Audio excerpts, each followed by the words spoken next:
Hi everyone, this is from CBIS Academy. இன்னைக்கு நம்ம Dinamani news பேப்பர்ல இருக்கக்கூடிய கரண்ட் அஃபேர்ஸ் பார்க்க போறோம். ஸோ முதல்ல பார்த்தீங்க அப்படின்னா உறுதியளிக்கப்பட்ட ஓய்வூதிய திட்டம் தமிழக அமைச்சரவை ஒப்புதல்.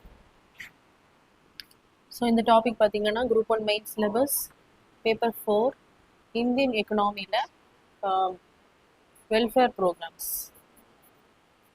ஸோ கவர்மெண்ட் ரீசன்ட் வெல்ஃபேர் ப்ரோக்ராம்ஸில் வந்து கவர் ஆகும். ஸோ 2003ஆம் ஆண்டுக்கு முன்னாடி பணியில் சேர்ந்தவர்களுக்கு பார்த்தீங்க அப்படின்னா ஓல்டு பென்ஷன் ஸ்கீம் வந்து கவர்மெண்ட் வந்து கொடுத்துருப்பாங்க. ஸோ இதில் பார்த்தீங்க அப்படின்னா அந்த பென்ஷனை வாங்குறவங்களோட எந்த கான்ட்ரிபியூஷனுமே இருக்காது. கவர்மெண்ட்டே என்ன பண்ணுவாங்கன்னா ஃபுல் ஃபண்டையும் அவங்களே ப்ரொவைட் பண்ணி அவங்க வாங்கக்கூடிய கடைசி மாதத்தில் வாங்கக்கூடிய அந்த 50 சேலரியில் 50% என்ன பண்ணுவாங்கன்னா ஓய்வூதியமாக கொடுத்துட்டு இருந்தாங்க. இதுவே 2003க்கு அப்புறம் பார்த்தீங்க அப்படின்னா புதுசாக இன்னொரு ஸ்கீம் கொண்டு வந்திருப்பாங்க, கான்ட்ரிபியூஷன் பென்ஷன் ஸ்கீம். இதில் பார்த்தீங்க அப்படின்னா அவர்களுடைய அந்த சம்பளத்துலேருந்து பிடித்தம் பண்ணி ஷேர் மார்க்கெட் அந்த மாதிரி இதில் போட்டு அதுலேருந்து வரக்கூடிய அந்த இன்ட்ரெஸ்ட்டை பேஸ் பண்ணி என்ன பண்ணுவாங்க அப்படின்னா அவங்களுக்கு அந்த பென்ஷனை வந்து வழங்கிட்டு இருந்தாங்க. ஸோ அதற்கு எதிராக முன்னாடி இருந்த அந்த ஓல்டு பென்ஷன் ஸ்கீமை என்ன பண்ணணும் அப்படின்னா கொண்டு வர வேண்டும், திரும்பவும் கொண்டு வர வேண்டும் அப்படின்னு நிறைய கோரிக்கைகள் வந்து வைக்கப்பட்டிருக்கும். ஸோ அதற்காக இப்போ பார்த்தீங்க அப்படின்னா டிஏபிஎஸ், அதாவது தமிழ்நாடு அஷ்யூர்டு பென்ஷன் ஸ்கீமை வந்து பென்ஷன் ஸ்கீம் வந்து கொண்டு வந்திருக்காங்க. அதற்காக தான் பார்த்தீங்க அப்படின்னா தமிழக அமைச்சரவை பார்த்தீங்க அப்படின்னா ஒப்புதல் கொடுத்துருக்காங்க. ஸோ இதனுடைய அம்சங்கள் அப்படின்னு பார்க்கும்போது கடைசி மாத ஓய்வூதியத்திலிருந்து 50% ஓய்வூதியம், அதே மாதிரி ரூபாய் 25 லட்சத்துக்கு மிகாமல் அந்த ரிட்டையர்ட் ஆகும்போது ஒரு அமௌண்ட் வந்து கொடுப்பாங்க. அது வந்து 25 லட்சத்துக்கும் மிகாமல் வந்து பணிக்கொடை வழங்கப்படும் அப்படின்னு இந்த திட்டத்தில் வந்து கொடுக்கப்பட்டிருக்கு. ஸோ அடுத்ததாக பார்த்தீங்க அப்படின்னா தமிழகத்தில் 1476 உறுப்புகளை மாற்றி பொருத்தி மறுவாழ்வு. ஸோ இந்த டாபிக் பார்த்தீங்கன்னா group 1 main syllabus paper 3 science and டெக்னாலஜியில் ஆர்கன் டிரான்ஸ்பிளான்டேஷனில் வந்து கவர் ஆகும்.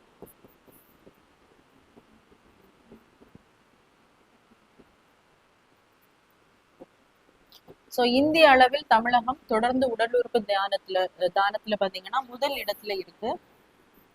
ஸோ எந்த சட்டத்தின் அடிப்படையில் வந்து இந்த உடல் உறுப்புகளை மாற்றி பொறுத்து அந்த நடைமுறைகள் பார்த்தீங்கன்னா எந்த சட்டத்தில் இடம்பெற்றிருக்கு அப்படின்னு பார்க்கும்போது 1994ஆம் ஆண்டு transplantation of human organs act வந்து கொண்டு வந்திருப்பாங்க சென்ட்ரல் கவர்மெண்ட். ஸோ அதன் அடிப்படையில் தான் பார்த்தீங்க அப்படின்னா அந்த உடல் உறுப்புகளை வந்து அதில் இருக்கக்கூடிய விதிமுறைகளை பேஸ் பண்ணி தான் தானம் செய்ய முடியும். இதில் பார்த்தீங்கன்னா 2011ஆம் ஆண்டு இந்த சட்டத்தை வந்து அமெண்ட்மெண்ட் பண்ணியிருப்பாங்க. அமெண்ட்மெண்ட் பண்ணி டிரான்ஸ்பிளான்டேஷன்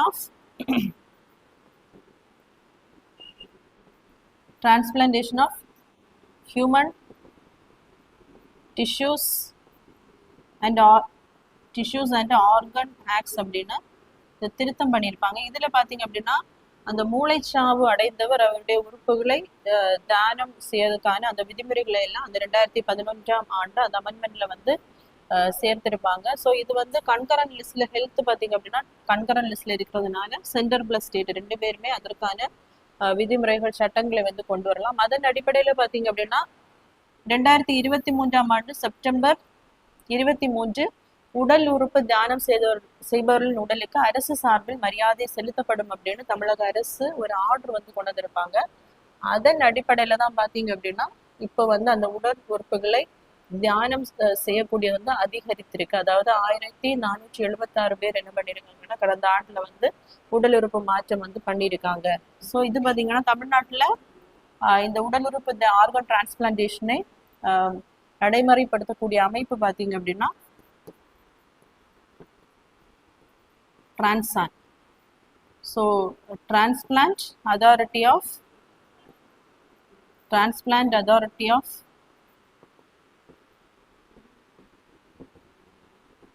Tamil Nadu. ஸோ இது வந்து ministry of health and family வெல்ஃபேரில் வந்து இந்த அமைப்பு வந்து வரும், இந்த டிபார்ட்மெண்ட். ஸோ அடுத்ததாக பார்த்தீங்கன்னா உங்கள் கனவை சொல்லுங்கள் புதிய திட்டம் ஜனவரி 9 தொடக்கம். ஸோ இந்த topic group and main syllabus paper 2 social இஷ்யூஸில் வந்து அந்த கவர்மெண்ட்ஸ் வெல்ஃபேர் ஸ்கீம்ஸ் அண்ட் ப்ரோக்ராம்ஸில் வந்து கவர் ஆகும். ஸோ உங்கள் கனவை சொல்லுங்கள் அப்படிங்கிற திட்டம் ஜனவரி 9 வந்து தொடங்கப்பட இருக்கிறது. ஸோ இதை வந்து நம்மளுடைய முதல்வர் அவர்கள் தான் தொடங்கி வைக்க போறாங்க. ஸோ இந்த திட்டத்தின் நோக்கம் என்னன்னு பார்க்கும்போது தமிழகத்தில் உள்ள ஒவ்வொரு குடும்பத்தினரும் தங்களுக்குள்ள கனவுகளையும் மாநில வளர்ச்சி தொடர்பான கனவுகளை வந்து வெளிப்படுத்துறதுக்காக தான் இந்த திட்டம் வந்து கொண்டு வந்திருக்காங்க. இதற்காக பாத்தீங்க அப்படின்னா 50,000 தன்னார்வலர்கள் ஒவ்வொரு குடும்பத்தினரையும் நேரடியாக சந்தித்து ஸோ இதுவரைக்கும் இருக்கக்கூடிய அந்த கவர்மெண்ட் ஸ்கீம்ஸ்ல அந்த குடும்பத்தினர் வந்து எந்தெந்த பயன்களை வந்து பெற்றுக்கிட்டு இருக்காங்க, ஸோ அடுத்ததாக இந்த குடும்பத்தின் கனவுகள் என்ன திட்டங்கள் வந்து தமிழக அரசு அவர்களாக கொண்டு வர வேண்டும், அப்படி எல்லாம் என்ன பண்ணுவாங்கன்னா அந்த குடும்பத்தினரை சந்தித்து அவர்களிடம் விசாரிப்பார்கள். அதுக்கப்புறம் பாத்தீங்கன்னா அந்த விண்ணப்பங்கள் வந்து இதற்காக ஒரு தனி செயலி வந்து தொடங்கப்படும். அதுல பதிவு செய்யப்பட்டு ஒவ்வொரு குடும்பத்திற்கும் தனிப்பட்ட அந்த அடையாள கனவு அட்டை வந்து வழங்கப்படும். ஸோ இதுல பாத்தீங்கன்னா இளைஞர்களோட அந்த கனவுகளை நிறைவேற்ற அவர்களுக்கு தனி இணையதளம் பாத்தீங்க அப்படின்னா தொடங்கப்படும். அது மட்டும் இல்லாம வெளிநாடு வாழ் தமிழர்களின் கருத்தும் கேட்கப்படும் இதுல. ஸோ அவர்களுடைய அந்த கனவு திட்டங்களை கேட்டு அதை என்ன பண்ணணும் அப்படின்னா பண்ண போறாங்க அப்படின்னா 2030 அதை வந்து நிறைவேற்றுவதற்கான இலக்கை வந்து தமிழக அரசு வந்து இதை வந்து நிர்ணயம் பண்ணியிருக்காங்க.